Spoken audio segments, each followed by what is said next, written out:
എല്ലാവർക്കും നമസ്കാരം. ഇന്നത്തെ റെസിപ്പി ഒരു സ്വീറ്റാണ് കേട്ടോ. വളരെ എളുപ്പത്തിൽ തയ്യാറാക്കാം. ഇത് 10 മിനിറ്റ് മതി. കാജു ബർഫി ഓർ കാജു കട്ട്ലി എന്ന് വിളിക്കും. ഇതൊരു നോർത്ത് ഇന്ത്യൻ ഡയറ്റ് സ്വീറ്റാണ്. നമ്മുടെ കാഷ്യൂനട്ട് കൊണ്ടുണ്ടാക്കുന്ന ഒരു ബർഫി. കാജു ബർഫി ഉണ്ടാക്കാനായിട്ട് 250 ml കപ്പിന് 1 കപ്പ് കാഷ്യൂനട്ടിനെ നമുക്ക് നന്നായി ഒന്ന് പൊടിച്ചെടുക്കണം. ജസ്റ്റ് ഒന്ന് പോസ് ചെയ്യുമ്പോൾ തന്നെ അത് നന്നായി പൊടിച്ച് കിട്ടും. അതിന് വറക്കൊന്നും വേണ്ട. ഇതിനെ ഒന്ന് പാത്രത്തിലേക്ക് മാറ്റാം. ഇനി നമുക്ക് വേണ്ടത് കുറച്ച് പഞ്ചസാര പാവാണ്. അതിനായിട്ട് 1/2 കപ്പ് പഞ്ചസാരയാണ് ഇടുന്നത്. 1/4 കപ്പ് വെള്ളവും ഒഴിക്കാം കേട്ടോ. ഇനി ഇതിനെ ഒന്ന് നന്നായി പാവ് കാച്ചിയെടുക്കാം. ഒരുപാട് വെള്ളം ഒഴിക്കേണ്ട ആവശ്യമില്ല. ഇത് കമ്പിപ്പരുവൊന്നും ആവേണ്ട ആവശ്യവുമില്ല കേട്ടോ. ഇത് നന്നായി ഒന്ന് അലിഞ്ഞ് കിട്ടട്ടെ. അലിഞ്ഞ് ഒന്ന് കട്ടിയാവുന്ന വരെ ഇതിനെ ഒന്ന് നമുക്ക് കുറുക്കിയെടുക്കാം. പെട്ടെന്ന് തന്നെ ഇതെല്ലാം തന്നെ സംഭവിക്കും കേട്ടോ. ഇനി അതിലേക്ക് 1 ടീസ്പൂണോളം നെയ്യും കൂടി ഇട്ട് കൊടുത്തിട്ടുണ്ട്. ഒന്ന് ലൂസായി വരുമ്പോഴാണ് നെയ്യ് ഇട്ട് കൊടുത്തിരിക്കുന്നത്. നെയ്യിടുമ്പോൾ ഇതൊന്ന് ജസ്റ്റ് ഒന്ന് പതഞ്ഞൊക്കെ വരുന്ന കാണാം കേട്ടോ. കുഴപ്പമൊന്നുമില്ല.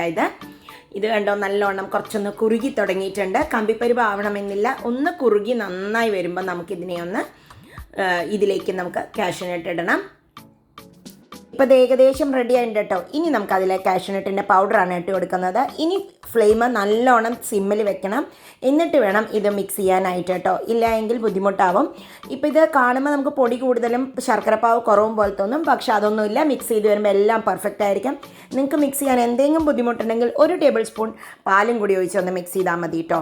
അത് ബുദ്ധിമുട്ടുണ്ടെങ്കിൽ മാത്രം ചെയ്താൽ മതി. ഒരു ഒട്ടൽ തോന്നിക്കും പാല് ചേർത്തി കഴിഞ്ഞാൽ. ഇപ്പം ഇതൊന്നും എല്ലാം മിക്സായി വരുമ്പോൾ 1 ടീസ്പൂൺ ഗീയും കൂടി ഇട്ട് കൊടുത്തിട്ടുണ്ട് കേട്ടോ. നെയ്യും കൂടിയിട്ട് ഇതിനെ ഒന്ന് മിക്സ് ചെയ്യാം. ഇനി അത് ആ പാത്രത്തിൽ നിന്ന് വിട്ട് വരാൻ തുടങ്ങണം.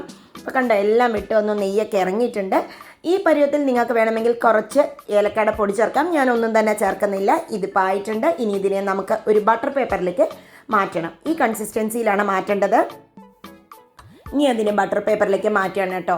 ഇങ്ങനെ കാണുമ്പോൾ നിങ്ങൾക്കിത് ഒരു കുഴഞ്ഞ പരുവത്തിലുണ്ടെങ്കിലും ഇത് ഇരുന്ന് സെറ്റാവും. അപ്പോൾ ഈ പരുവത്തിൽ തന്നെ മാറ്റണം. ആ പാത്രത്തിൽ നിന്ന് വിട്ട് വരുമ്പോൾ തന്നെ ഇനി ഇതിനെ ഒന്ന് ബട്ടർ പേപ്പറിലേക്ക് ഒന്ന് മിക്സ് ചെയ്ത് കറക്റ്റാക്കുക. ഒരേ പ്ലേസിലേക്ക് ആക്കുക. നെയ്യ് തേച്ചയിലാക്കുമ്പോൾ ഇതിനെ നമുക്കിനി ഒന്ന് റോൾ ചെയ്യും കൂടി വേണം, എല്ലാം ഒരേപോലെ ആക്കാനായിട്ട്. ഇനി ആ ബട്ടർ പേപ്പറിനെ വെച്ച് ജസ്റ്റ് ഒന്ന് ഇതേപോലെ ഒന്ന് അമർത്തി കൊടുക്കാം. ആദ്യം എല്ലാ സ്ഥലത്തേക്കും ഒരുപോലെ ആവാൻ വേണ്ടിയും കൂടിയാണ് കേട്ടോ ഇങ്ങനെ ചെയ്യുന്നത്. ഇനി നമുക്ക് ചപ്പാത്തിയുടെ ഒരു റോളർ എടുത്തിട്ട് ഒന്ന് പരത്തി കൊടുക്കാം. ഷേപ്പൊക്കെ എനിക്ക് അവിടെ ഇവിടെയൊക്കെ ഒന്ന് പോകും. കാരണം ആ ചൂടോടുകൂടി നമ്മൾ ചെയ്യുന്നത് കൊണ്ട് തന്നെ ഇതെല്ലാം ചൂടോടുകൂടി തന്നെ ചെയ്യണം കേട്ടോ. ഇനി നിങ്ങൾക്ക് ഇഷ്ടമുള്ള ഷേപ്പിൽ അത് കട്ട് ചെയ്തെടുക്കാം. ഞാനിപ്പോൾ ഇതിനെ ഒരു ഡയമണ്ട് ഷേപ്പിൽ കട്ട് ചെയ്തു എന്ന് മാത്രം. ഏത് ഷേപ്പിൽ വേണമെങ്കിലും കട്ട് ചെയ്യാം. അതുപോലെ തന്നെ ഇതൊന്ന് തണുത്തതിന് ശേഷം സെർവ് ചെയ്യുന്നതാണ് നല്ലത് കേട്ടോ.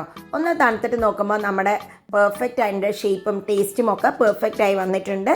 അപ്പോൾ ഇത് ഞാനിനി സെർവിങ് ബൗളിലേക്ക് മാറ്റിയിട്ടുണ്ട്. ഇതൊരു കുറച്ച് ദിവസം ഒരാഴ്ചയ്ക്ക് ഇങ്ങനെ ഇരിക്കും കേട്ടോ. അധികം നെയ്യൊന്നുമില്ല.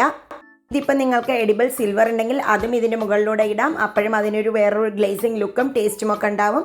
അപ്പോൾ എല്ലാവർക്കും ഇന്നത്തെ റെസിപ്പി ഇഷ്ടപ്പെട്ടുവെങ്കിൽ അറിയിക്കാൻ മറക്കരുത്. വീണ്ടും അടുത്ത വീഡിയോയിൽ കാണാം. ബൈ.